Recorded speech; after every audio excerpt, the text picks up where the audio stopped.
These are the times that try men's souls. The summer soldier and the sunshine patriot will, in this crisis, shrink from the service of their country. But he that stands by it now deserves the love and thanks of man and woman. Tyranny, like hell, is not easily conquered. Yet we have this consolation with us, that the harder the conflict, the more glorious the triumph. What we obtain too cheap, we esteem too lightly. It is dearness only that gives everything its value.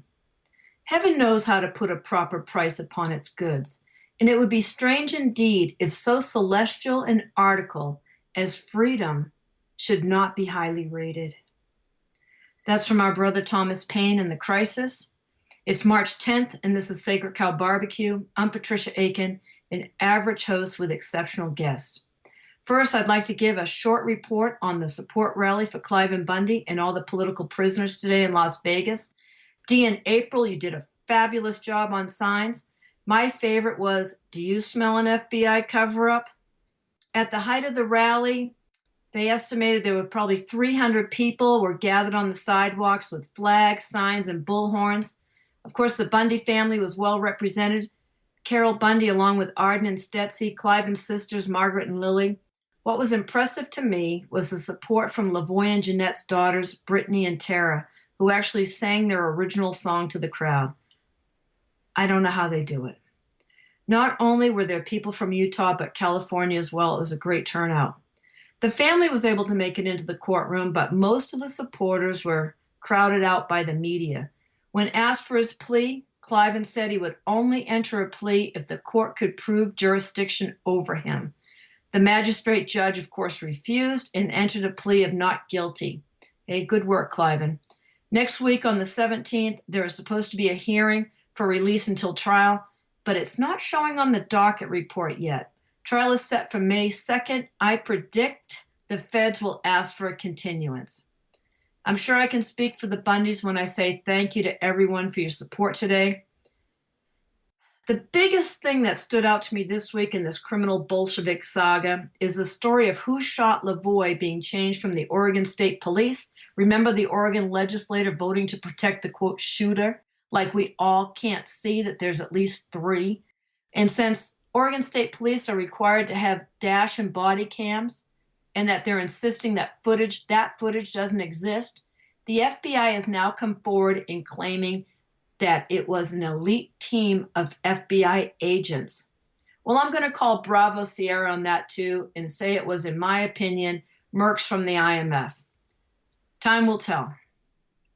So tonight, in honor of all our political prisoners, both past and present, a group of friends got together and recorded the first chapter of Alexander Solzhenitsyn's Gulag Archipelago Arrest. I'm sure you'll hear the haunting parallel. Thanks to Astrid, Lonnie, and Frederick for their time and enthusiasm. Before we roll on that, I'll just let you know you'll want to be sure and hear my guest in the second part tonight. George Duisman has some really fascinating stories about how we can all affect change. You're not only going to hear how it works, but get to experience firsthand. Here's a short quote from Solzhenitsyn. "You must understand, the leading Bolsheviks who took over Russia were not Russians. They hated Russians. They hated Christians. Driven by ethnic hatred, they tortured and slaughtered millions of Russians without a shred of human remorse. It cannot be overstated. Bolshevism committed the greatest human slaughter of all time. The fact that most of the world is ignorant and uncaring about this enormous crime is proof that the world's media is in the hands of the perpetrators." Now, the first chapter of his epic account, Arrest. Chapter 1, Arrest. How do people get to this clandestine archipelago? Hour by hour, planes fly there, ships steer their course there, and trains thunder off to it, but all with nary a mark on them to tell of their destination. And at ticket windows or at travel bureaus for Soviet or foreign tourists, The employees would be astounded if you were to ask for a ticket to go there.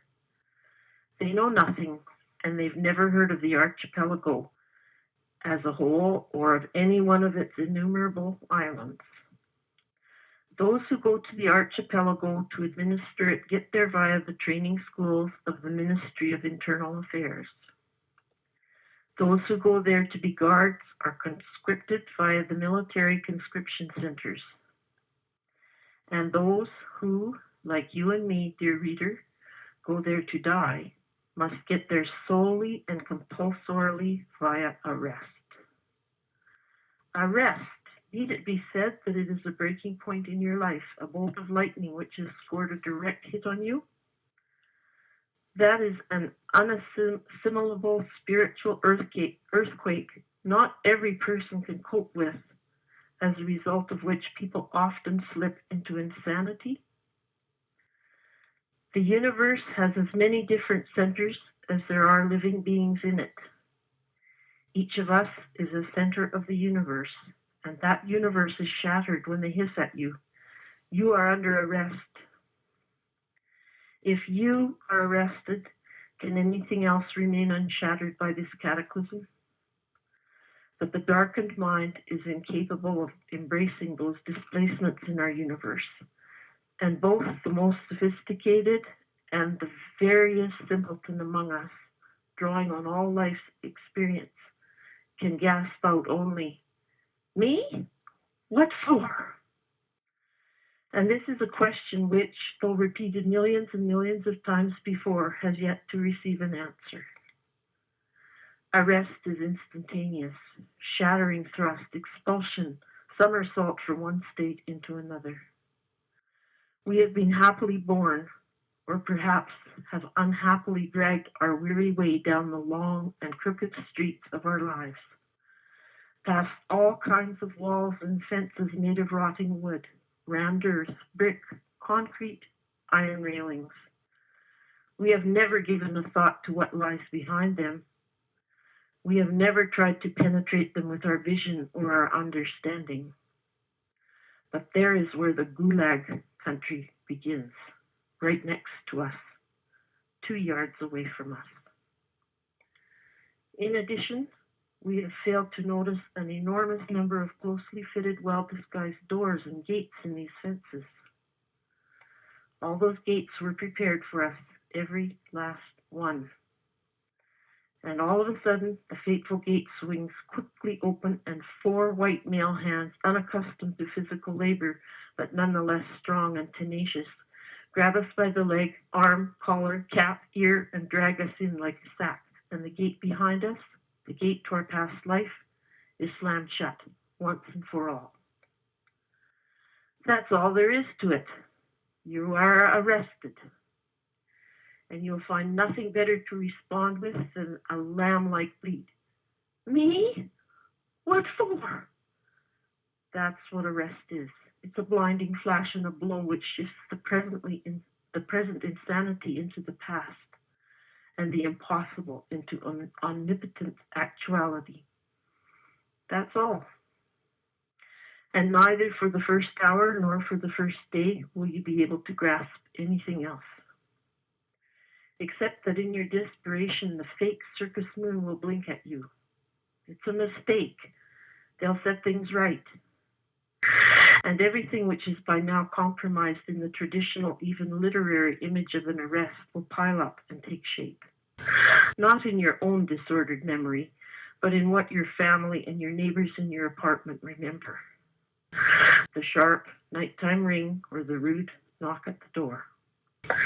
The insolent entrance of the unwiped jackboots of the unsleeping state security operatives. The frightened and cowed civilian witness at their backs. And what function does this civilian witness serve? The victim doesn't even dare think about it, and the operatives don't remember. But that's what the regulations call for. And so he has to sit there all night long and sign in the morning. For the witness, jerked from his bed is a torture too, to go out night after night to help arrest his own neighbors. The traditional image of arrest is also trembling hands, packing for the victim, a change of underwear, a piece of soap, something to eat. No one knows what is needed, what is permitted, what clothes are the best to wear. And the security agents keep interrupting you and hurrying you. You don't need anything. They'll feed you there. It's warm there. It's all lies. They keep hurrying you to frighten you. The traditional image of arrest is also what happens afterward when the poor victim has been taken away. It is an alien, brutal, and crushing force, totally dominating the apartment for hours on end. A breaking, ripping open, pulling from the walls, emptying things from wardrobes and desks onto the floor, shaking, dumping out and ripping apart, piling up mountains of litter on the floor, and the crunch of things being trampled beneath jackboots. And nothing is sacred in a search. During the arrest of the locomotive engineer Inoshin, a tiny coffin stood in his room containing the body of his newly dead child. The jurists dumped the child's body out of the coffin and searched it. They shake sick people out of their sick beds, and they unwind bandages to search beneath them. Nothing is so stupid as to be inadmissible during a search. For example, they seized from the antiquarian Shetverushkin a certain number of pages of Tsarist decrees, to wit, the decree on ending the war with Napoleon, on the formation of the Holy Alliance, and a proclamation of public prayers against cholera during the epidemic of 1830. From our greatest expert on Tibet, Vostrikov, they confiscated ancient Tibetan manuscripts of great value, and it took the pupils of the deceased scholar 30 years to wrest them from the KGB. When the Orientalist Nevsky was arrested, they grabbed Tangut manuscripts, and 25 years later, the deceased victim was posthumously awarded a Lenin Prize for deciphering them. From Kharju, they took his archive of the Yenisei Osyaks and vetoed the alphabet and vocabulary he had developed for this people, and a small nationality was thereby left without any written language. It would take a long time to describe all this in educated speech, but there's a folk saying about the search which covers the subject. They are looking for something which was never put there. They carry off whatever they have seized, but sometimes they compel the arrested individual to carry it.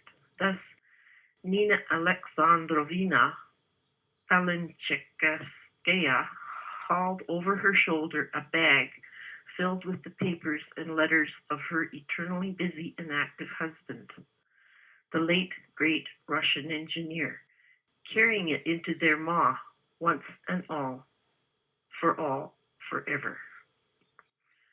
For those left behind after the arrest, there is the long tail end of a wrecked and devastated life, and the attempts to go and deliver food parcels. But from all the windows, the answer comes in barking voices. Nobody here by that name. Never heard of him. Yes, and in the worst days in Leningrad, it took 5 days of standing in crowded lines just to get to that window. And it may be only after half a year or a year that the arrested person responds at all. Or else the answer is tossed out. Deprived of the right to correspond. And that means, once and for all, no right to correspondence, and that almost for certain means has been shot. That's how we picture arrest to ourselves.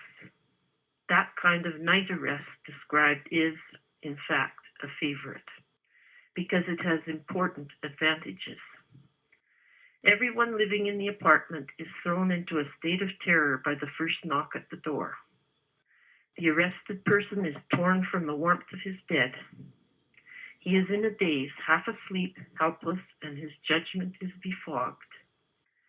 In a night arrest, the state security men have a superiority in numbers.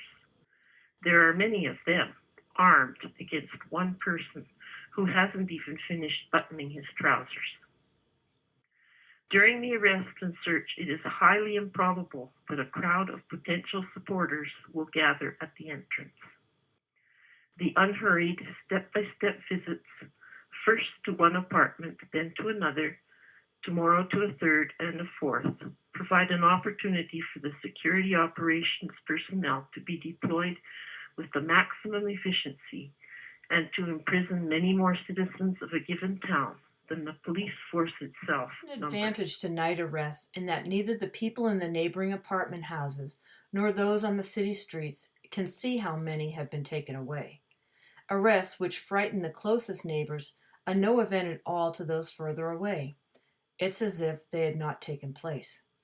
Along the same asphalt ribbon on which the Black Marias scurry at night, a tribe of youngsters stride by day with banners, flowers, and gay, untroubled songs.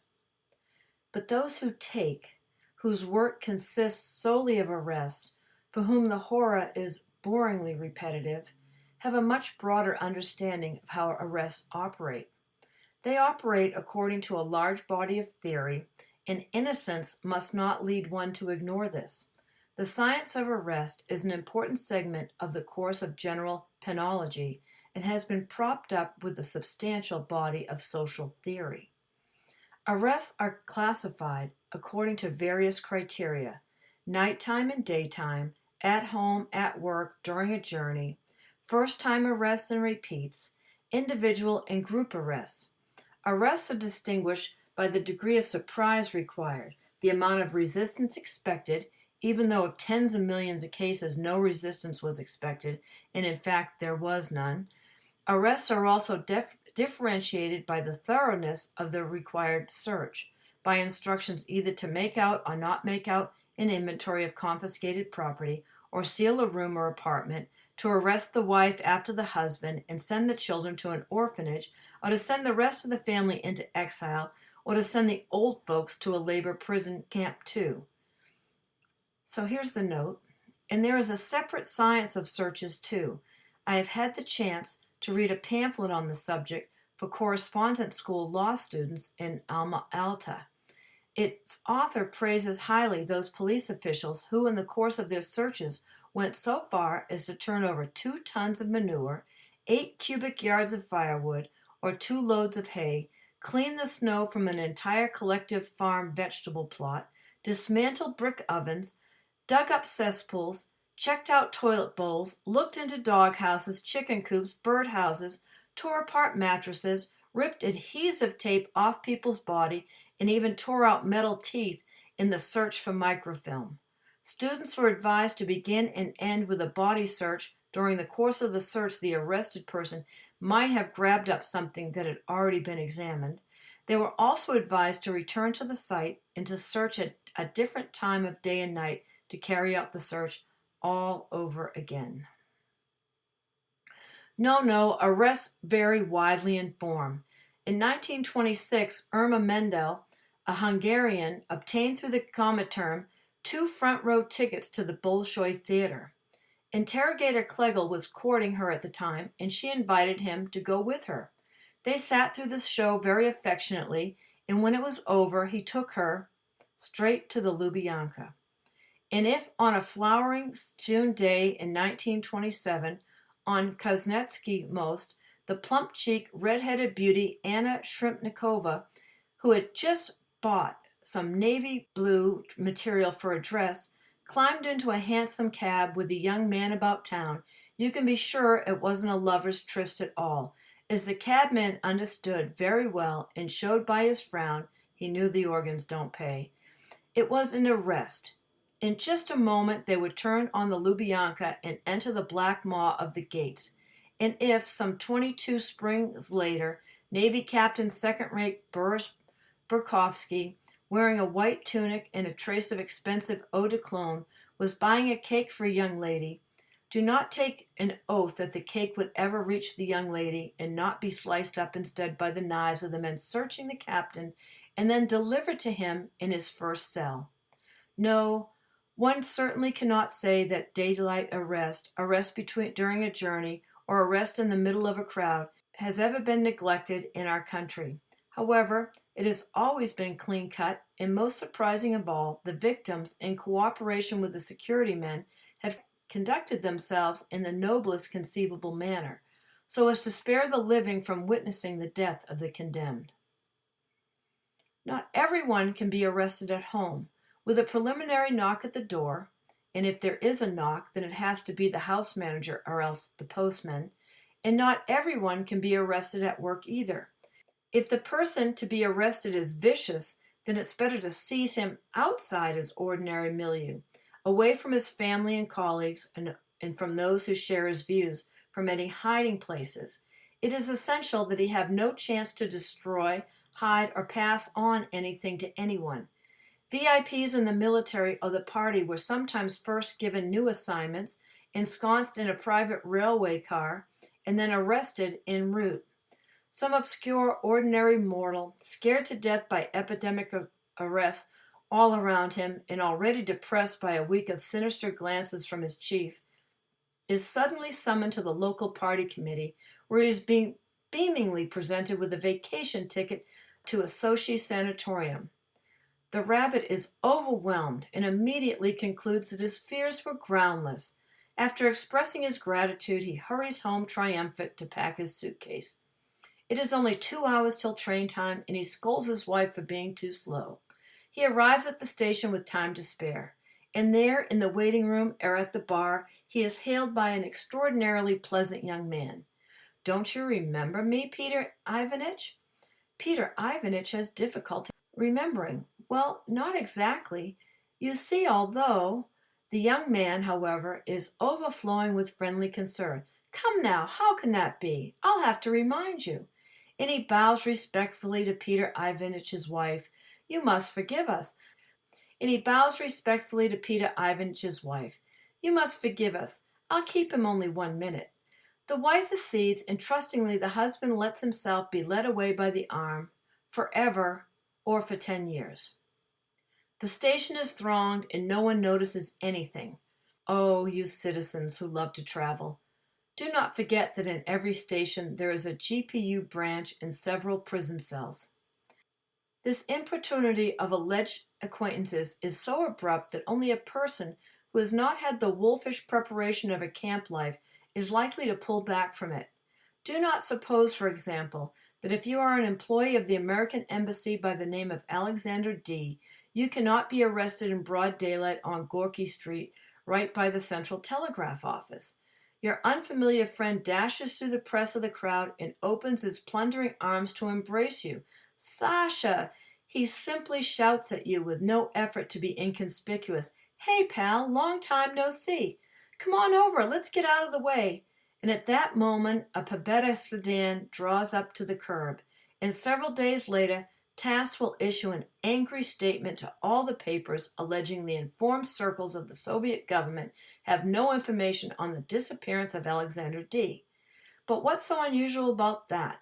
Our boys have carried out such arrests in Brussels, which was where Zahora Blednov was seized, not just in Moscow. One has to give the organs their due. In an age when public speeches, the plays in our theaters, and women's fashions all seem to have come off assembly lines, arrests can be of the most varied kind. They take you aside in a factory corridor after you have had your pass checked, and you're arrested. They take you from the military hospital with a temperature of 102, as they did with Ams Bernstein. And the doctor will not raise a peep about your arrest. Just let him try. They'll take you right off the operating table, as they took N.M. Vorbiev, a school inspector in 1936, in the middle of an operation for stomach ulcer, and drag you off to a cell, as they did him, half alive and all bloody, as Karpunich recollect. Or like Nadia Leveskinaya, you try to get information about your mother's sentence, and they give it to you, but it turns out to be a confrontation, and your own arrest. In the Glasternome, a fancy food store, you are invited to the special order department and arrested there. You are arrested by a religious pilgrim who you have put up for the night, for the sake of Christ. You are arrested by a meterman who has come to read your electric meter. You are arrested by a bicyclist who has run into you on the street, by a railway conductor, a taxi driver, a savings bank teller, the manager of a movie theater. Any one of them can arrest you. And you notice the concealed maroon-colored identification card only when it is too late. Sometimes arrests even seem to be a game. There is so much superfluous imagination, so much well-fed energy invested in them. After all, the victim would not resist anyway. Is it that the security agents want to justify their employment and their numbers? After all, it would seem enough to send notices to all the rabbits marked for arrest, and they would show up obediently at the designated hour and minute at the iron gates of state security with a bundle in their hands, ready to occupy a piece of floor in the cell for which they were intended. And in fact, that's the way collective farmers are arrested. Who wants to go all the way to a hut at night with no roads to travel on? They are summoned to the village Soviet and arrested there. Manual workers are called into the office. Of course, every machine has a point at which it is overloaded, beyond which it cannot function. In the strained and overloaded years of 1945 and 1946, when trainload after trainload poured in from Europe to be swallowed up immediately and sent off to Gulag, all that excessive theatricality went out the window, and the whole theory suffered greatly. All the fuss and feathers of ritual went flying in every direction, and the arrest of tens of thousands took on the appearance of a squalid roll call. They stood there with lists, read off the names of those on one train, loaded them onto another, and that was the whole arrest. For several decades, political arrests were distinguished in our country precisely by the fact that people were arrested who were guilty of nothing and were therefore unprepared to put up any resistance whatsoever.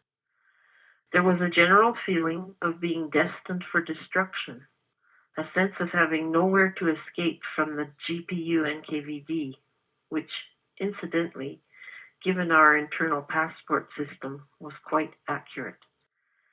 And even in the fever of epidemic arrests, when people leaving for work said farewell to their families every day because they could not be certain they would return at night, even then, almost no one tried to run away, and only in rare cases did people commit suicide.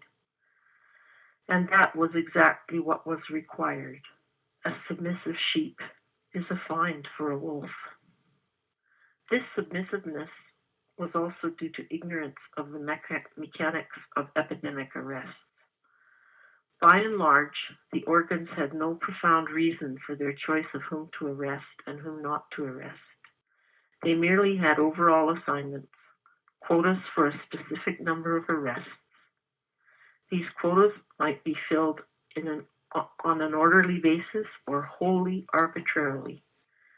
In 1937, a woman came to the reception room of the Novocherkassk NKVD to ask what she should do about the unfed, unweaned infant of a neighbor who had been arrested. They said, "Sit down, we'll find out." So she sat there for 2 hours, whereupon they took her and tossed her into a cell. They had a total plan which had to be fulfilled in a hurry, and there was no one available to send out into the city. And here was this woman already in their hands. On the other hand, the NKVD did come to get the Latvian Andrei Pavel near Orsha, but he didn't open the door. He jumped out the window, escaped, and shot straight to Siberia.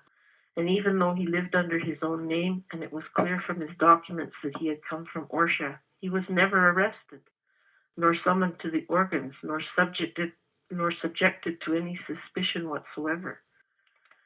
After all, search for wanted persons falls into 3 categories: all Union, Republican, and provincial. And the pursuit of nearly half of those arrested in those epidemics would have been confined to the provinces. A person marked for arrest by virtue of chance circumstances, such as a neighbor's denunciation, could be easily replaced by another neighbor. Others, like Andrei Pavel, who found themselves in a trap or an ambushed apartment by accident and who were bold enough to escape immediately before they could be questioned, were never caught and never charged, while those who stayed behind to await justice got a term in prison. And the overwhelming majority, almost all, behaved just like that, without any spirit, helplessly, with a sense of doom. It is true, of course, that the NKVD, in the absence of the person it wanted, would make his relatives guarantee not to leave the area. And of course, it was easy enough to cook up a case against those who stayed behind to replace the one who had fled. Universal innocence also gave rise to the universal failure to act. Maybe they won't take you. Maybe it will all blow over. A.I. Ladikanaskay was the chief teacher in a school in remote Kologriv. In 1931, a peasant approached him in an open market and passed him a message from a third person. Alexander Ivanich, get out of town. You are on the list. But he stayed. After all, the whole school rests on my shoulders, and their own children are pupils here. How can they arrest me? Several days later, he was arrested. There are a few bright and daring individuals who understand instantly. Grigoriev, the director of the Geological Institute of the Academy of Sciences, barricaded himself inside and spent 2 hours burning up his papers when they came to arrest him in 1948. Sometimes the principal emotion of the person arrested is relief and even happiness. This is another aspect of human nature. It happened before the revolution too. The Yekaterinodar school teacher, Serdakovia, involved in the case of Alexander Ulanov, felt only relief when she was arrested. But this feeling was 1,000 times stronger during the epidemics of arrests when all around you they were hauling people in like yourself and still had not come for you. For some reason, they were taking their time. After all, that kind of exhaustion, that kind of suffering is worse than any kind of arrest, and not only for a person of limited courage. Vasily Vlasov, a fearless communist, whom we shall recall more than once later on, renounced the idea of escape proposed by his non-party assistants and pined away because the entire leadership of the Katy district was arrested in 1937, and they kept delaying and delaying his own arrest. He could only endure the blow head on. He did endure it, and then he relaxed. And during the first days after his arrest, he felt marvelous. In 1934, the priest Father Irakli went to Alma-Ata to visit some believers in exile there. During his absence, they came 3 times to his Moscow apartment to arrest him. Then he returned. Members of his flock met him at the station and refused to let him go home, and for 8 years hid in one apartment after another. The priest suffered so painfully from this harried life that when he was finally arrested in 1942, he sang hymns of praise to God. In this chapter, we are speaking only of the masses, the helpless rabbits arrested for no one knows what reason. In this book, we will also have to touch on those who in post-revolutionary times remain genuinely political. Vera Rybakova, a social democratic student, dreamed when she was in freedom of being in the detention center in Suzdal. Only there did she hope to encounter her old comrades, for there were none of them left in freedom. And only there could she work out her world outlook. The socialist revolutionary, the SR, Yekaterina Olitskaya, didn't consider herself worthy of being imprisoned in 1924. After all, Russia's best people had served time, and she was still young and had not yet done anything for Russia. But freedom itself was expelling her. So both of them went to prison with pride and happiness. Resistance? Why didn't you resist? Today, those who have continued to live on in comfort scold those who suffered. Yet resistance should have begun right there, at the moment of arrest itself. But it did not. And so they are leading you. During a daylight arrest, there is always that brief and unique moment when they are leading you, either inconspicuously, on the basis of a cowardly deal you've made, or else quite openly, their pistols unholstered, through a crowd of hundreds of just such doomed innocents as yourself. You aren't gagged. You really can and really ought to cry out that you are being arrested, that villains in disguise are trapping people, that arrests are being made on the strength of false denunciations, that millions are being subjected to silent reprisals. If many such outcries had been heard all over the city in the course of a day, would not our fellow citizens perhaps begin to bristle? And would arrest perhaps no longer have been so easy? In 1927, when submissiveness had not yet softened our brains to such a degree, two Chekists tried to arrest a woman on Superkov Square during the day. She grabbed hold of the stanchion of the street lamp and began to scream, refusing to submit. A crowd gathered. There had to have been that kind of a woman. There had to have been that kind of a crowd, too. Passers-by didn't all just close their eyes and hurry by. The quick young men immediately became flustered. They can't work in the public eye. They got into their car and fled. Right then, and there she should have gone straight to a railroad station and left, but she went home to spend the night, and during the night they took her off to the Lubyanka. Instead, not one sound comes from your parched lips, and the passing crowd naively believes that you and your executioners are friends out for a stroll. I myself often had the chance to cry out. On the 11th day after my arrest, 3 smirch bums, more burdened by 4 suitcases full of war booty than by me, they had come to rely on me in the course of the long trip, brought me to the Byelorussian station in Moscow. They were called a special convoy, in other words, a special escort guard, but in actual fact, their automatic pistols only interfered with their dragging along the 4 terribly heavy bags of loot they and their chiefs in Smersh counterintelligence on the Second Belorussia front had plundered in Germany and were now bringing to their families in the fatherland under the pretext of convoying me. I myself lugged a 5th suitcase with no great joy, since it contained my diaries and literary works, which were being used as evidence against me.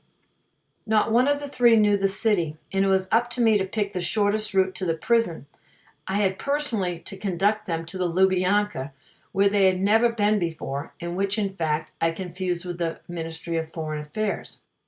I had spent 1 day in the counterintelligence prison at Army headquarters and 3 days in the counterintelligence prison at the headquarters of the front, where my cellmates had educated me in the deceptions practiced by the interrogators, their threats and beatings.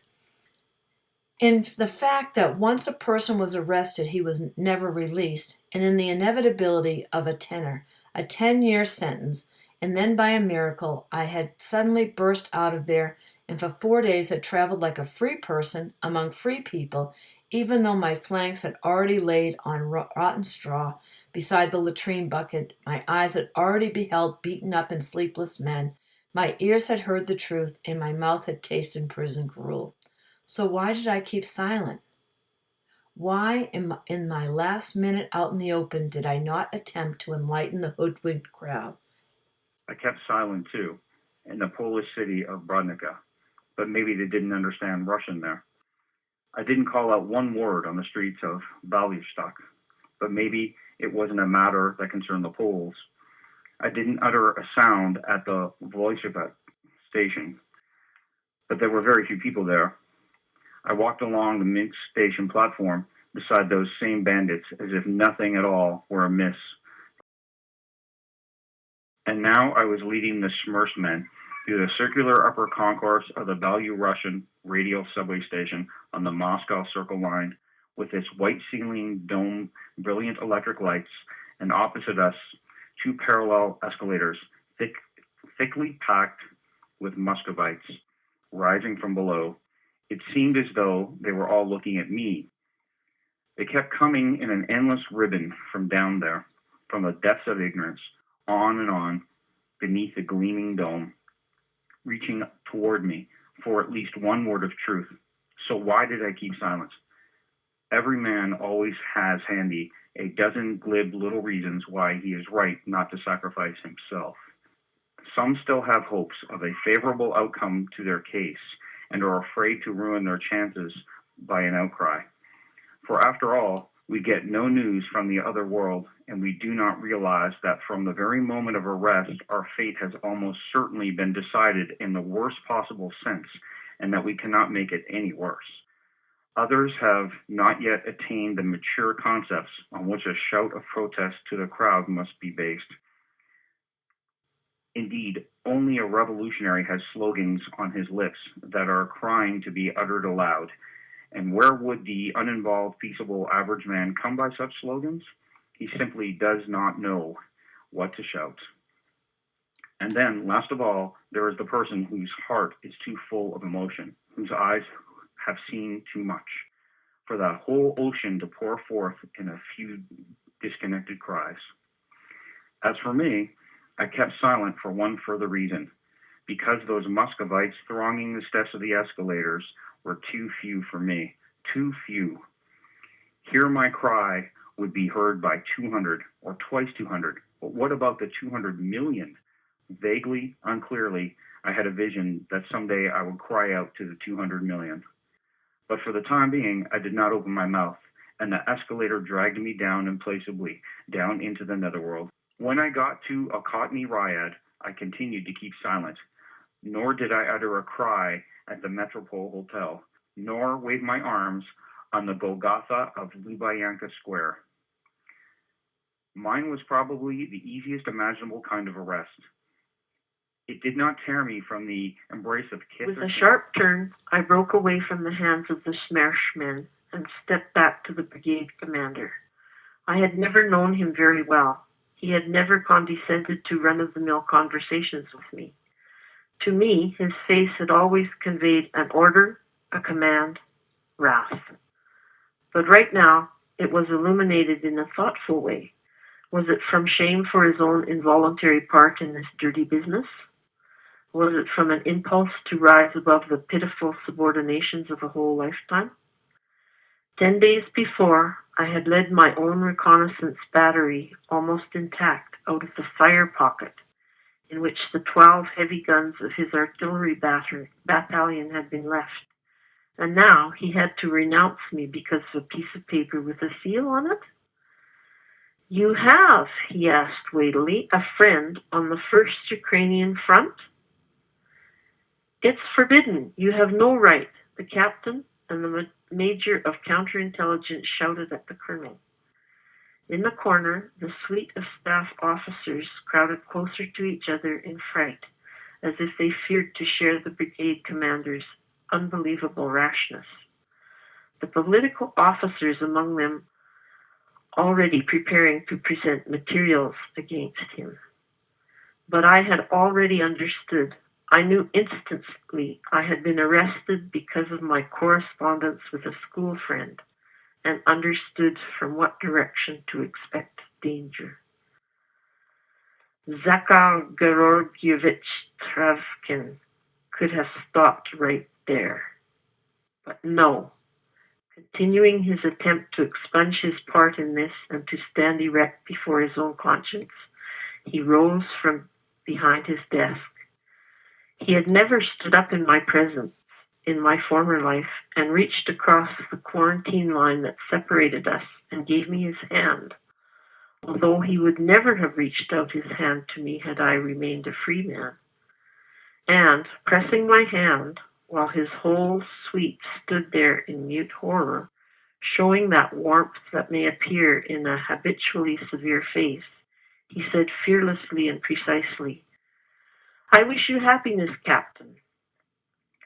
Not only was I no longer a captain, but I had been exposed as an enemy of the people.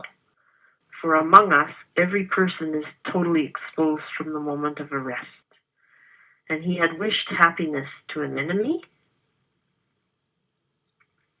The panes rattled. The German shells tore up the earth 200 yards away, reminding me that this could not have happened back in the rear under the ordinary circumstances of established existence, but only out here under the breath of death. which was not only close, but in the face of which all were equal. This is not going to be a volume of memoirs about my own life.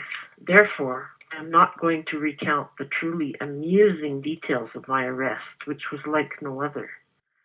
That night, the SMERSH officers gave up their last hope of being able to make out where we were on the map.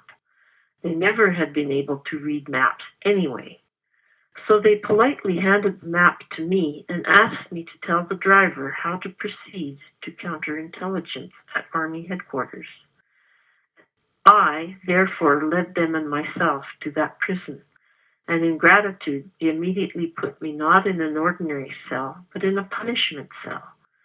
And I really must describe that closet in a German peasant house which served as a temporary punishment cell. It was the length of one human body and wide enough for 3 to lie packed tightly, 4 at a pinch. As it happened, I was the 4th, shoved in after midnight. The 3 lying there blinked sleepily at me in the light of the smoky kerosene lantern and moved over, giving me enough space to lie on my side, half between them, half on top of them, until gradually, by sheer weight, I could wedge my way in. And so, 4 overcoats lay on the crushed straw-covered floor with 8 boots pointing at the door. They slept, and I burned. The more self-assured I had been as a captain a half-day before, the more painful it was to crowd onto the floor of that closet. Once or twice, the other fellows woke up numb on one side, and we all turned over at the same time. Toward morning, they awoke, yawned, grunted, pulled up their legs, moved into various corners, and our acquaintance began. "What are you in for?" But a troubled little breeze of caution had already breathed on me beneath the poison room of Schmears, and I pretended to be surprised. "No idea. Did the bastards tell you?" However, my cellmates, tankmen in soft black helmets, hid nothing. They were 3 honest, open-hearted soldiers, people of a kind I had become attached to during the war years because I myself was more complex and worse. All 3 had been officers. Their shoulder boards had been viciously torn off, and in some places the cotton batting stuck out. On their stains-filled shirts, light patches indicated decorations had been removed, and there were dark and red scars on their faces and arms, the results of wounds and burns. Their tank unit had unfortunately arrived for repairs in the village where the Schmears counterintelligence headquarters of the 48th Army was located. Still damp from the battle of the day before, yesterday they had gotten drunk, and on the outskirts of the village broke into a bath where they had noticed 2 raunchy broads going to bathe. The girls, half-dressed, managed to get away all right from the soldiers' staggering drunken legs. But one of them, it turned out, was the property of the Army Chief of Counterintelligence, no less. Yes, for 3 weeks the war had been going on inside Germany, and all of us knew very well that if the girls were German, they could be raped and then shot. This was almost a combat distinction. Had they been Polish girls or our own displaced Russian girls, they could have been chased naked around the garden and slapped on the behind, an amusement, no more. But just because this one was the campaign wife of the Chief of Counterintelligence, right off some deep in the rear sergeant had viciously torn from the 3 frontline officers the shoulder boards awarded them by the front headquarters and had taken off the decoration conferred upon them by the Presidentium of the Supreme Soviet. And now these warriors, who had gone through the whole war and had no doubt crushed more than one line of enemy trenches, were waiting for a court-martial, whose members, had it not been for their tank, could have been nowhere near the village. We put out the kerosene lamp, which had already used up all the air there was to breathe. A Judas hole, the size of a postage stamp, had been cut in the door, and through it came indirect light from the corridor. Then, as if afraid that with the coming of daylight we would have too much room in the punishment cell, they tossed in a 5th person. He stepped in wearing a newish red army tunic and a cap that was also new. And when he stopped opposite the peephole, we could see a fresh face with a turned-up nose and red cheeks. "Where are you from, brother? Who are you?" "From the other side," he answered briskly. "A shippy." "You're kidding." We were astounded. To be a spy and to admit it, Sheenan and the brothers of Tur had never written that kind of spy story. "What is there to kid about in wartime?" the young fellow sighed reasonably. "And just how else can you get back home from being a POW? Well, you tell me." He had barely begun to tell us how, some days back, the Germans had led him through the front lines so that he could play the spy and blow up bridges, whereupon he had gone immediately to the nearest battalion headquarters to turn himself in. But the weary, sleep-starved battalion commander hadn't believed his story about being a spy and had sent him off to the nurse to get a pill. And in that moment, new impressions burst upon us. "Out for toilet call, hands behind your backs," hollered a Master Sergeant Hardhead as the door sprang open. He was just built for swinging the tail of a 122mm cannon. A circle of machine gunners had been strung around the peasant courtyard, guarding the path which was pointed out to us and which we went behind the barn. I was bursting with indignation that some ignoramus of a master sergeant dared to give orders to us officers. "Hands behind your backs." But the tank officers put their hands behind them, and I followed suit. Back of the barn was a small square area in which the snow had all trampled down but had not yet melted. It was soiled all over with human feces, so densely scattered over the whole square that it was difficult to find a spot to place one's 2 feet and squat. However, we spread ourselves about, and the 5 of us did squat down. 2 machine gunners grimly pointed their machine pistols at us as we squatted. And before a minute had passed, the master sergeant briskly urged us on. "Come on, hurry it up." With us, they do it quickly. Not far from me squatted one of the tank men, a native of Rostov, a tall, melancholy senior lieutenant. His face was blackened by a thin film of metallic dust or smoke, but the big red scar stretching across his cheek stood out nonetheless. "What do you mean with us?" he asked quietly, indicating no intention of hurrying back to the punishment cell that still stank of kerosene. "In Schmurf's counterintelligence," the master sergeant shot back proudly and more resonantly than was called for. The counterintelligence men used to love that tastelessly concocted word, Schmurf, manufactured from the initial syllables of the words for death to spies. They felt it intimidated people. "And with us, we do it slowly," replied the senior lieutenant thoughtfully.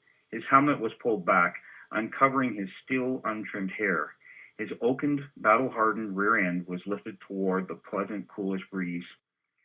"Where do you mean with us?" the master sergeant barked at him more loudly than he needed to. "In the Red Army," the senior lieutenant replied very quietly from his heels, measuring with his look the cannon tailor that never was. Such were my first gulps of prison air. Well, that concludes Chapter 1, The Gulag Archipelago by Alexander Solzhenitsyn. We were able to find a copy online this week, and I just want to again thank Astrid, Lonnie, and Frederick for their help tonight. And I hope you appreciated what was being shared there, because the same forces that ran that, the Russian Revolution, so-called Russian Revolution, are what's taken over our country today, in my opinion. So now, get a little brightening here. It's my pleasure to welcome George Duisman to the barbecue tonight. I know we're only going to be able to scratch the surface, but it's a really fascinating surface. And he's been on a tremendous journey, fine-tuning how to influence our reality both individually and collectively for a long time. I used this technique that he developed with someone who was sick today, and he was well in just 3 little rounds of it. I used it with someone else that had a long-term trauma going, a post-traumatic stress disorder going with a murder that she'd experienced with a family member, and that was completely resolved. So if you watch my video, Taping for Freedom, you're already familiar with the technique. George Duisman, welcome to the barbecue. Hello. Hey, welcome. All right. We're into the woo-woo stuff. I'm getting some feedback from you, George. Do you have a headset by any chance? Just turn my volume down a bit. Okay, that'll work. Okay, as I said, we're into the woo-woo stuff, and we're going to circle back for how you got here another time.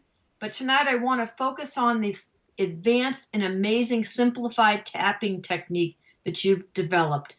Give us the basics. I know it started with Roger Callahan, and I've seen his more complicated technique actually take people who were survivors of horrendous war atrocities, from hollowed shells that were just shattered to people that were laughing and smiling in just minutes. Tell us how you got into this. Well, I ran across Roger Callahan and saw some of the things he was doing and saw that there was a professional debunker putting him down. And I went, what? What's he got to be honored by a professional debunker, someone who get paid to put him down? And I started investigating, and wow, boy, I hit the jackpot. And then I took and found Gary Craig and took it out of the box further and further and further. Wow, that's really awesome. And I use this today, and it's just amazing how you have how did you refine it like this? And you've added some things to it, like EMDR, the eye movements and things like that. Well, how did you refine it? A very broad process. One of the things I did was I went looking for where the limits are in EFT, and realized the limits eventually, after several days, they were in my imagination.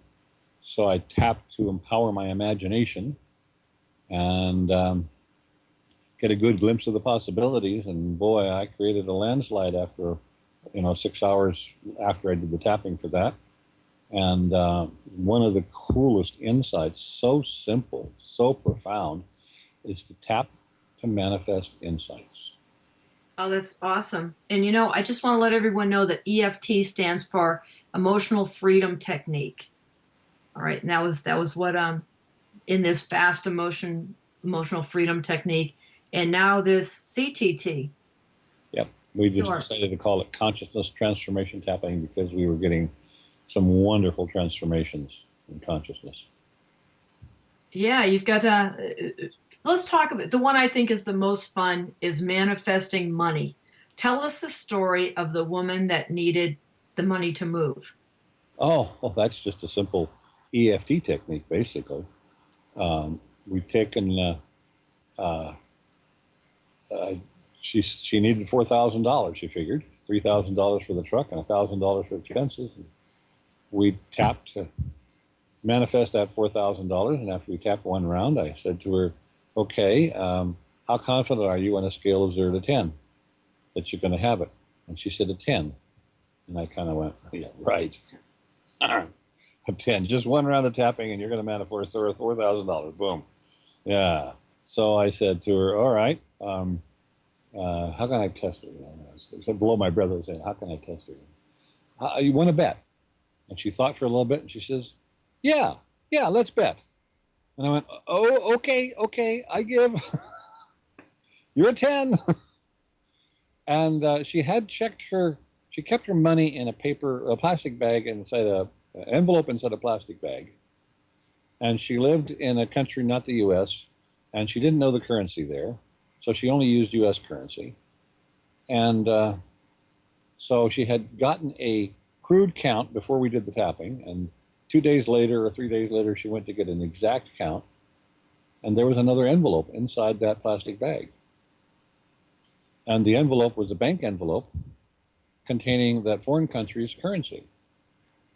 So she had to have a friend count it, and it turned out to be just about $4,000. I love that. Where'd the envelope come from? Wow. Yeah, well, she had taken some very interesting courses like mind sight, being able to see with your mind, and teleportation. So she may have just teleported it from somewhere. I don't know. but it was spendable anyway. Awesome. Awesome. So there's a huge range of issues that are helped with this technique. Tell us about some of them. Well, the biggest, most powerful one, simplest, is to tap for insights. And we didn't quite finish on that.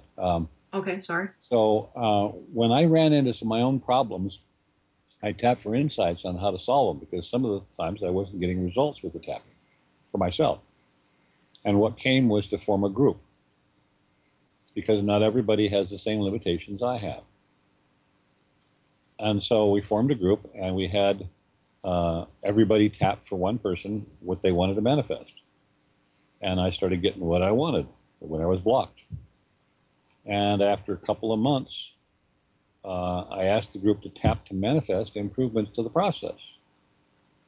And right away, we came across Sandy Radomski and Pat Carrington using the ask and receive verbiage, as they called it. And I tried it out, and it seemed to work. So next session, I asked the group to tap again to manifest improvements to the process again. And right away, I came across this bilateral EMDR tapping. And I tested that out, and it seemed to work.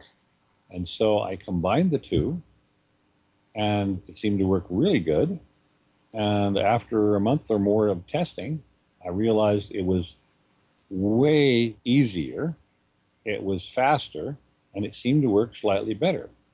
And based on the fact that it just came right after we tapped for it, I figured it was, basically our God minds, if you will, giving us the information. So it was probably the optimum for that time, and it still may be the optimum. Yeah, awesome. Because, we talk about, now I talk about this a lot, that only 5% of our consciousness at most our consciousness is only 5% of the show. That other 95% of us or more is so much more powerful, connected to the universe, connected to the Almighty. I mean, knows everything. I mean, it's really, if we're going to be honest about it, we'd have to say it was the God part of us, right? That's what I would say. Yeah, exactly. And I've got great news tonight, George. We have got a large group of people here, and we can do some tapping before the show's over. Isn't that awesome? That's cool. The more the merrier. I'm so excited about this. So yeah. Let's talk about, I love your term spiritual currency. Why don't you tell us the story related to that? Oh, okay. Well, I was working with a gal that had cancer. One of my few clear failures. We got a whole bunch of things. She eliminated all kinds of traumas, and we helped her heal her lack of desire to live, and yet we still couldn't get the cancer. And so I finally said, we need to do something else. So maybe my friend that does reverse speech analysis will help you. And she said, okay, but I can't pay. And I said, yeah, neither can I, but I'll ask her. She might help. She's a very wonderful person. And so I asked her, and she said yes. And so I got together with the gal with the cancer, and we tapped for less than 5 minutes to send, we're feeling sincere appreciation. We decided to tap to send her excessive payment, so that we would make up for anything, a lot of other things that she was giving away for free for people. And within a week, she was given 10,000 euros. 10,000 euros. 5 minutes. Wow. Less than 5 minutes, most likely, of tapping. Less than 5 minutes. That is not that. I would like all my bills paid like this.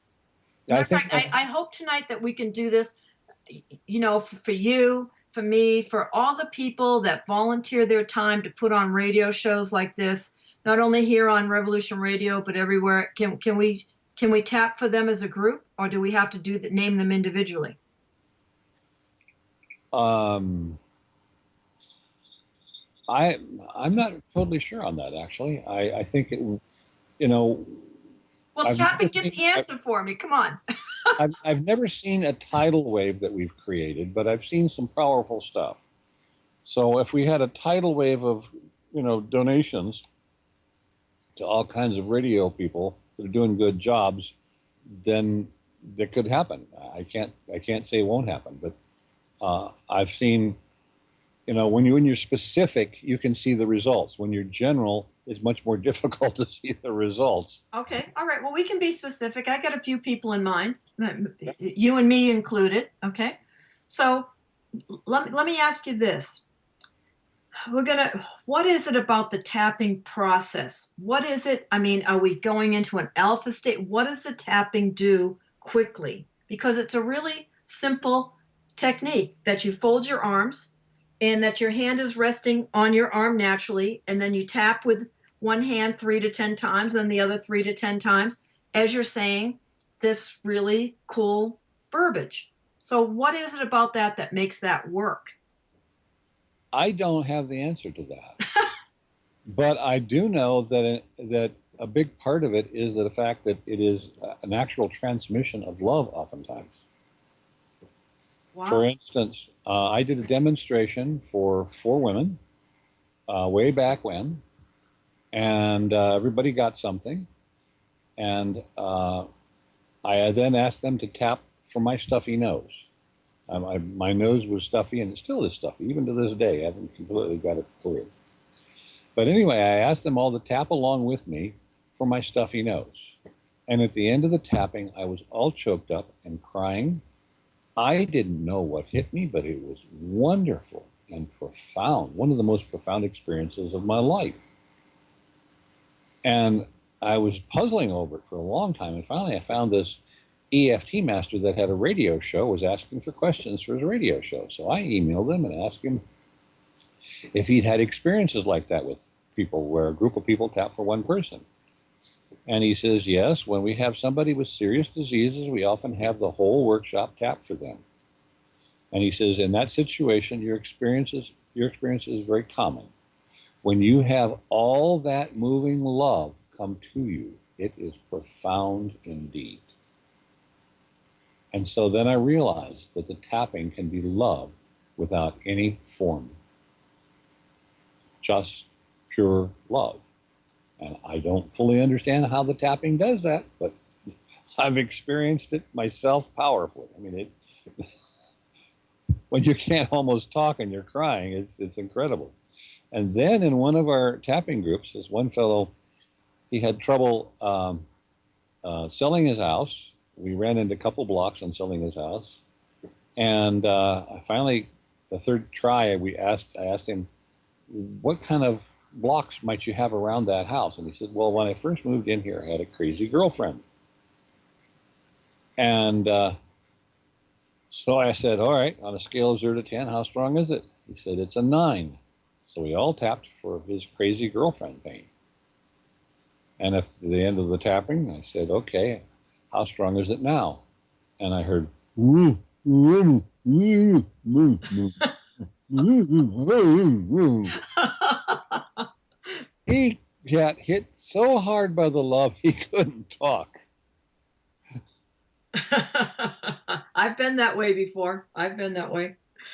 So there's 2 nice, clear examples. Other people have had similar experiences, but those were the 2 clearest ones.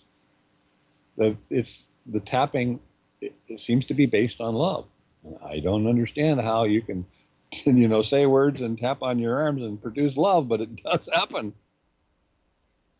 Well, I don't get it either, but I like it, and it's working. It's very quick. Now I like quick stuff, but more importantly, I like quick and simple stuff, like Ewan method. Very quick, but not simple. Really rather complicated. I like emotion code and body code. They're pretty quick. Not as quick as this though. This is putting it all together as simple, quick, easy to learn. And it seems like it applies to everything. Yeah, just about. So I think somebody's called it the Swiss Army knife for healing, manifesting, and empowering consciousness. Yeah, that was my verbiage. I like it. I stole it from you there. I'm sorry. That's fine. That's fine. Okay, yeah, Swiss Army knife. It's awesome. So listen, we've got some political prisoners right now. And I'd like us to send them. My thing is freedom and justice. I like sending people freedom and justice for all, for everyone, because I think freedom gets the people that need to be free, and also gets justice to the evildoers without creating any blowback to us, right? So talk a little bit about what you talk about as, I think you called it appropriate response. Do you want to tell us a story like that? Appropriate feedback. Appropriate feedback. There you go. Yeah. Yeah. Well, what comes to mind is a friend of mine way back when I was not very astute at this. A friend of mine was super pissed at a judge. And we tapped to send the judge justice.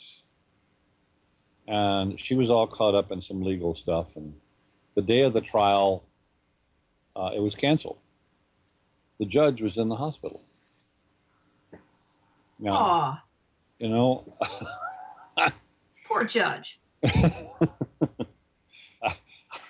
we just sent him justice. God, I hope it was maybe some chemotherapy or something for the judge. I like it. I'm sorry, my frustration with the system showing here. Yeah, well, I think appropriate feedback is better. Okay, good. Appropriate feedback it is. So we've got a few minutes to do this because this is so quick. We can do each of these things in about 2 minutes. Okay, why don't we have at least one of them where we can actually see the results?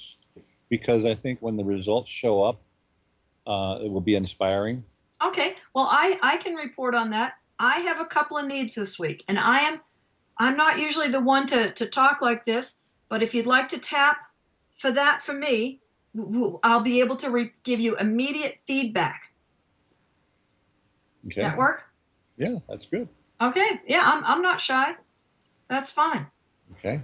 Okay. So we need to share how to do the tapping. All right, go right ahead. Okay. So basically, if you hug yourself, your right hand will fall on the outside of your left arm between your elbow and your shoulder.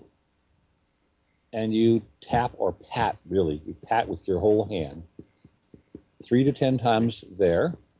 And then your left hand is between your shoulder and your elbow on your right arm, and you pat 3 to 10 times there. It's not at all critical. Some people tap or pat like, and I tend to do it like, it's not critical. Okay, seems easy enough. And the words are, there's a part of, let's see here. We changed the pronouns quite a bit. Okay. We're going to go, there's a part of Patricia that knows how to, and then we're going to fill in the blanks. Mm-hmm. And then that part of her being is willing to inform the rest of her now. And then it's doing so now with unlimited love, grace, and ease. By the way, I'm going to break this up so that it's not quite so big chunks. All right, right. And you're just reading it to us so we know. Okay. And then Patricia's mind, body, and spirit are receiving the love, healing, information, permission, and deep joy now. Sometimes I slip in relief, sometimes I slip in laughter there. Your option. And that's all to be repeated, okay? Whatever I say. And then I say, take a deep breath and feel that joy and gratitude. And when somebody's in pain, I don't say joy and gratitude, I say healing and insights. And that is just to be done. Those are instructions, not to be repeated. And then information transfer is now complete. So be it, it is done. Okay, so there's really only one different part to this, is just the first line of it changes according to the situation, but everything else is really pretty much a cookie cutter formula, it seems to me. Yep. I changed the pronouns around. Yeah, awesome. So, what would you like? I need some things taken care of financially by the end of the week. So you need some financial resolutions. Yes. Okay. Might be money coming in. It might be something else that gets them resolved. Right. Okay. Okay. So let's see if we can get everybody to tap along with us. I'd appreciate it. Okay. There's a part of Patricia that knows how to, clapping by the way, everybody clapping, There's a part of Patricia that knows how to manifest everything she needs manifest everything she needs for the monetary resolve of these issues. for the monetary resolve of these issues. That part of her being That part of her being is willing to inform is willing to inform the rest of her now. the rest of her now. It's doing so now It's doing so now with unlimited love, with unlimited love, grace, and ease. grace, and ease. Patricia's mind, body, and spirit Patricia's mind, body, and spirit are receiving the love, healing, are receiving the love, healing, information, permission, permission, and deep joy and relief now. deep joy, and relief now. These are instructions. Take a deep breath. Feel that joy and gratitude.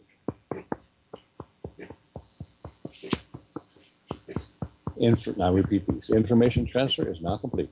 Information transfer is now complete. So be it. It is done. So be it. It is done. Oh, wonderful. You felt something. Yeah. So, no, just feels good. Feels good. Okay. Oftentimes that happens. You'll feel something. Okay. Sometimes you'll feel a yawn. Sometimes you want to stretch. Okay. Can we the Department of Justice is going after our friends, and other, the government is going after these political prisoners here. Is there some tapping that we can all do as a group to bless the political prisoners with freedom and justice? Can we do that? Absolutely. Can we do it for them as a group? Yeah. Okay. You want to lead that? Okay. I need it to be a little more specific verbiage. Okay. I think we can say we'd like freedom and justice for all the political prisoners that we know in Oregon, Nevada, and throughout the West right now. Related to Harney County and the Bundy standoff. I'll start the first part of it if you want, because that's kind of a mouthful. And you can lead the rest. I'm going to use the word optimum. Optimum? Okay. What's it sound like? What's that? So tell me the phrase. Optimum freedom and justice. Okay. For these groups that you're mentioning. Okay. How about unencumbered and optimum? Okay. And I'm not quite getting what you mean by unencumbered. Oh, okay. All right. That's fine. We'll just use optimum. Optimum's good for me. Okay. All right. So let's tap. Okay. Now we're going to say there's a part of all of us that knows how to send. Yeah, that's about right. Yeah. That would be good. Okay. Very good. All right. I'll just do the first line. All right. Oh, okay. Yeah. Well, you fill in the blank after I started off. All right. Very good. Hey, everybody, this is live. We haven't planned this. This is happening right now. So flow with us here. Go ahead, George. I'm with you. There's a part of all of us that knows how to create optimum freedom and justice for our political prisoners in Oregon. Hold on. Okay, now there's a lesson for you. Okay. The people can't repeat that. I don't think I'm going to be able to repeat that. Oh, okay. Oh, that's right. We got to do it in. Okay, got it. Okay, let's start over. All parts. Okay. All right. There's a part of all of us that knows how to. There's a part of all of us that knows how to create and manifest. Create and manifest. Optimum freedom and justice. Optimum freedom and justice. For our political prisoners. For our political prisoners. Throughout the country. Throughout the country. That part of our beings are willing. That part of our beings are willing. To inform the rest of us. To inform the rest of us. And all involved now. And all involved now. It's doing so now. It's doing so now. With unlimited love. With unlimited love. Grace and ease. Grace and ease. All involves minds, bodies, and spirits. Everyone involves mind, body, and spirit. Are receiving the love, healing. are receiving the love, healing, information, permission, permission, and deep joy now. and deep joy now. Take a deep breath. Feel that joy and gratitude. Information transfer is now complete. Information transfer is now complete. So be it. It is. So be it. It is done. Well, thank you, George. That sounds great. And I just want to let people know we have a Tapping for Freedom video on my channel. If you want to go there, it's just Patricia Aiken on YouTube. Put in Tapping for Freedom and it'll come up and you can do that. And then you can learn the verbiage as well and just insert what you want, just like George has done here with us tonight. So we'd encourage you to do that. George, you have groups. What kind of people can join your groups? Well, right now I'm very, very selective. Okay. I have a group that's been going for over 5.5 years, and it's pretty much set in its patterns. Mm-hmm. And I don't really hardly ever invite anybody new into that because it tends to be disruptive. Okay. But you know, I am certainly open to starting a new group. And what I really think we should do is we should take and find people who are interested in learning to do the groups themselves. Oh yeah, like some facilitators. Yes. Okay. Because the way I've designed the groups, everybody gets something tapped for. In other words, somebody might say, well, I want to manifest optimum learning for my upcoming class. And somebody else says, well, you know, I'm having one devil of a time with my phone and I just can't hardly get anything done. I need to manifest getting my phone fixed. And each person takes a turn. And so when we do it that way, you can't do 20 people in a group without taking many, many hours. Okay. So what we need people who want to learn this process and then start their own groups. And that way this can spread, and I would love to see it spread like wildfire. Can you imagine tens of thousands of people tapping to manifest a better world? Oh, I can. I totally can.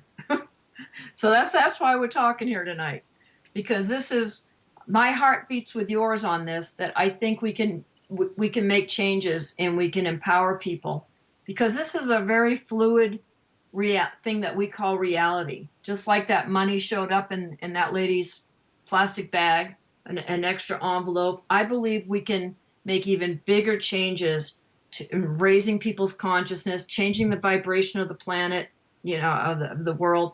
I'm just kind of crazy that way. I think it can happen. Well, I've got other things that we probably don't want to even start to touch on other than just touch. And I have techniques that we can get answers to just about any question, but it does take several people. Oh, that's awesome. Well, let's see. Let's put it out this way.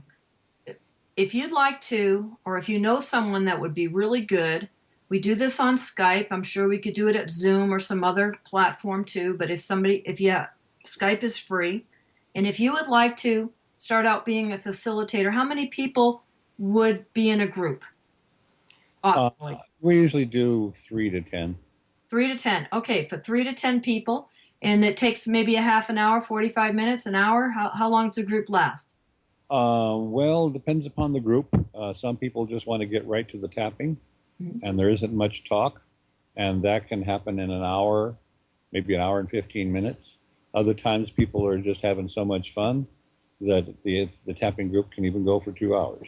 Okay, very good. So if you'd like to maybe get involved in one of these groups or find out what it would take to be trained by George to facilitate a group like this of your own, then we can, and take in, 3 to 10 people, why don't you send me an email, patriciacanhelp@gmail.com, and put tapping facilitator or facilitator in the subject line. And we'd be happy to invite you to some training and do this. I think it'd be really, really awesome. Awesome. Yes. So I really think, one of the things that I really am enthused about for George is that we're involved with some people that are really struggling in South Africa, that are homeless, and because of unrighteousness in the government, and are having tremendous traumas from people being murdered and tortured and abused. And I would really like to be able to teach this to that group, and so they can take it to the homeless camps and teach other people how to do this so they can get their equilibrium back in life and change what's going on. Yeah. Well, you know, there was that story that about the attack where they prayed 7 days and 7 nights or something. Yes, yes, Blood River. Yeah, that's we have the power to do that probably much easier without 7 days and 7 nights. Exactly. We've got a quicker way to access that. Exactly. So I'm very excited about it. I know some people poo-poo this and think, oh, this can't work, and we need to, gun up and buy ammunition and stuff. But I really think it can. George, We've done so many miracles, if you call them that, in our tapping group, that there's no doubt in my mind. Mine neither, really. And so what I think is pretty fascinating, though, is that, when I do emotion code work, I've changed it up a little bit different than Dr. Bradley Nelson, the man that developed it, does it, because I found that there were layers that were related to past lives. That's getting really woo-woo. But I know you and I both agree that sometimes past lives are affecting current lives. Do you want to give us a couple examples of that? Well, talking about South Africa, I met a guy from South Africa. He was in the Angola War. He'd had PTSD for 30 years. I guided him. He connected with a past life trauma. And in less than 7 minutes, he was completely done with his PTSD. I can corroborate that. I heard the recording and saw the transcript of that session that you had with him. Yeah. He was completely blown away. Yeah. In a good way. Yeah. Yeah. And he tried a lot of different things to get rid of his PTSD. Yeah, 30 years worth, I'm sure. Yeah. Wow. And this is so simple, easy to learn, quick, and it's free. Yeah. What's not to like about that? Yeah. What are some of the things that people notice? I know when I do emotion code for people, like the first time I did it, I couldn't stop. I had just gotten out of bed and I couldn't stop yawning. As a matter of fact, I went back and had like a 2-hour nap. I mean, it was more like a coma. I was in a deep sleep, and then I woke up and I was a completely different person. What kind of things do people experience when they do this kind of tapping for more personal issues? Well, the past life traumas are the biggies. And that what you're describing there is actually fairly common with the past life sessions. This woman, I did a session with her. I didn't know she had this constant choking. She found that, she would choke on just plain liquids several times a week. And after this 18-minute session, it just all stopped. We got to the core behind it. It was a past life drowning, and it's just gone. It's just changed her life. Wow, that's impressive. Absolutely impressive, George. If someone would like to have a session with you, how would you like them to get in touch with you? Would you like them to email you? Would you like them to email me and I'll pass it on to you? How would you like to handle that? What I'm really looking for, I two things, okay? I don't want to just do a whole bunch of sessions because it can take, doing 3 or 4 sessions, 5 sessions a day can take some time out of my day. But what I'm really looking for is people that want to learn this process, and those are the people I really want to work with the most. And there's several steps that I do to help you learn the process. One is the 4-minute miracle process. You've experienced that. Right. That was 3 minutes it took for you to get rid of that issue? Oh my gosh, yeah. Yeah. And you know what? And it's so far gone, I'm trying to remember what the issue was. That's how far removed it is. Yeah, that's often how it is. And then I'm also looking for you might say, consciousness astronauts, because the past life healings can be so humongous that I've seen some unbelievable shifts in consciousness, and I want to see how far we can go. Okay. So I do want to lean away from people who say, I have this big old pain, that's been bothering me for the last 20 years. Will you help me with that? And I want to try to go away from that. I really would rather train other people to do that. Okay. But I do want to see how far we can go in consciousness, because I think we can go so far that there's one person that can take and help me in my growth and my struggles, and also give us the keys. If they get powerful enough in their consciousness, they can give us the keys to make this whole process much better, simpler, and faster. And that's where the rubber meets the road, so to speak. That sounds awesome. Well, again, if you'd like to be trained to be a leader in this kind of work, email me, say leader, and I'll be happy to hook you up with George for training. And 4-minute miracle things are really easy to do. Oh, yeah. I mean, it's so quick and easy. I would just love to see people walk around and say, hey, you want to try something? Mary, you want to try something? Here. Tap, tap, tap. 4 or 5 minutes later, Mary's going, whoa, I had that for 30 years. Whoa. Yeah. Yes, I know. Our friend Shelley reported today that she was working with a child who had leukemia, and the dad was amazed. He was crying when he told me that her white blood count of 20,000 went to 5,000 just on tapping.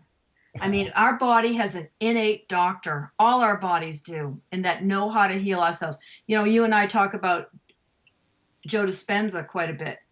And exactly, our body, the power that created our body heals our body. And we just need to tap into that, so to speak. Yeah. And right? Exactly. And so, and our whole world is connected. We're all this living organism together. And I believe we can heal our world as well. Absolutely. And I think it's time. To make this go viral, we can do that. Okay, I'm in. To me, it's real simple, and the first place is to take and learn the tapping, try it out, try to manifest something small for yourself, because if you try to manifest the lottery jackpot win, you're probably going to fail and you're going to quit. Oh, but darn, I wanted that Powerball win. Start small and build, because you've got lots and lots of blocks in the way of winning the Powerball. Right, exactly. And that's the thing, to find out where your blockages are. Yeah. I ask myself that all the time. What do I have a blockage here in this area for this or whatever? And yes or no, and try to get rid of it. So yeah, I think this is so exciting, George. And but before we continue, I have to do my host duties here and say that you're listening to Sacred Cow BBQ. My guest on this segment is George Duisman, and I'm so excited about what he's sharing. And this is freedomslips.com, Revolution Radio. And I would so appreciate it if everybody would go over to freedomslips.com, buy some of the cool stuff over there, support the station, get the archives, get some of the products that are there.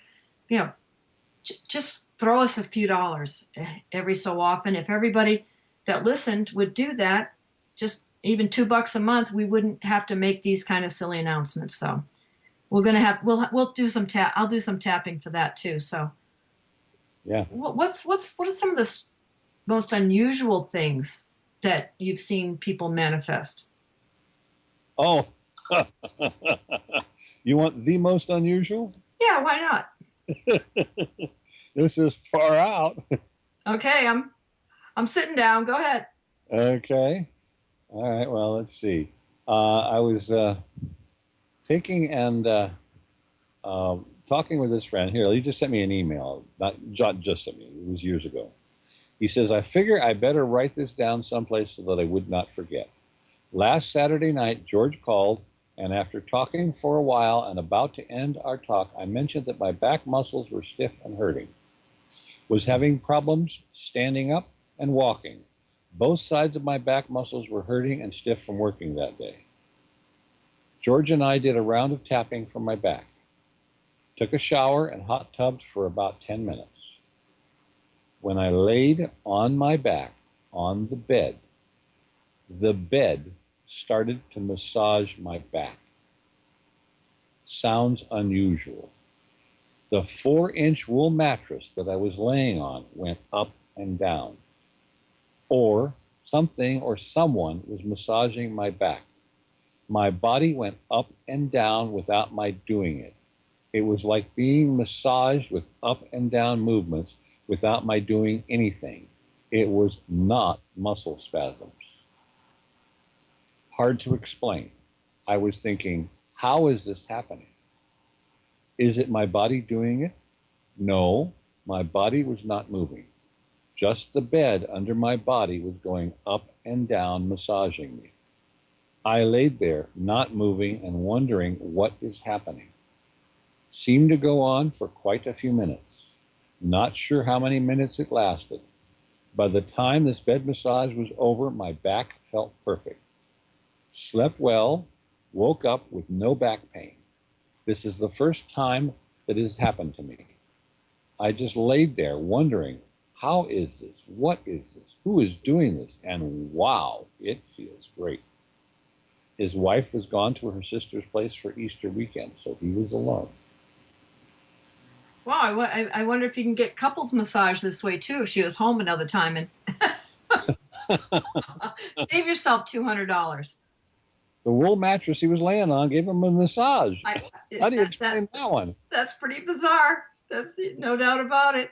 But hey, he's that sounds like a pretty lucid description of what happened to him. It doesn't sound crazy at all. So, wow, interesting. So listen, you say sometimes people have yawns and things like that, and that is a good indication that things are going on with this? Yep, you got to release. Yep, absolutely. Yawns and stretching. And sometimes the really good ones are tingles. Okay. All right. It's like the body saying, finally I get relief. Yeah. Well, I find that when the body shifts over from sympathetic to parasympathetic, it's a whole shift in the autonomic nervous system. The autonomic nervous system. I said that wrong. Yeah, that's just a shift, and I've had that happen. So yeah, I can see why yawns and stretching would be one of the symptoms. I don't know about the ting. Yeah, I've had people have tingling stuff with emotion code sometimes, so that doesn't surprise me. And let's wrap this up talking about how the Industrial Revolution changed tools. Oh, well, I look at this as, well, if you look at the Industrial Revolution as I see it, it was building better tools, which is, just keep getting better and better tools, using the tools to build better tools. And the same with the computer revolution, to a great extent, using the computers to build better computers. If we use this, which I did, when I tapped to manifest improvements to the process, had the group do it, it came. And we can do this again and again and again. We can tap for insights. I've gotten many, many insights. That's where this whole process, or processes really, came from. Much of it came from just tapping for insights. Do you speak with Roger Callahan at all? He's dead now, isn't he? Oh, I didn't know that. Yeah, I think he's dead. I know his wife, I think, does the work now or something. Yeah, no.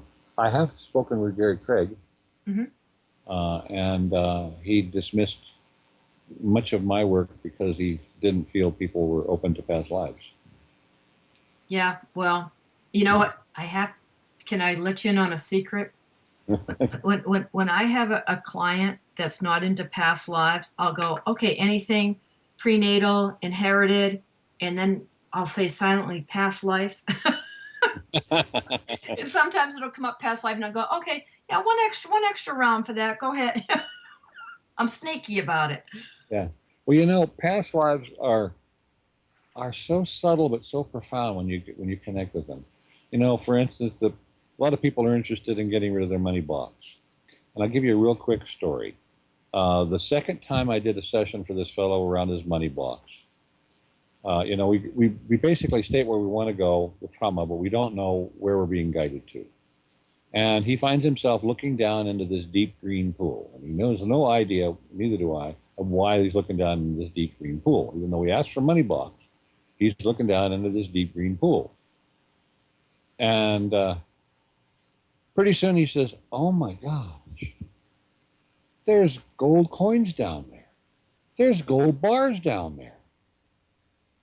And then he kind of comes back to present time and says, oh, who can't see where this is going?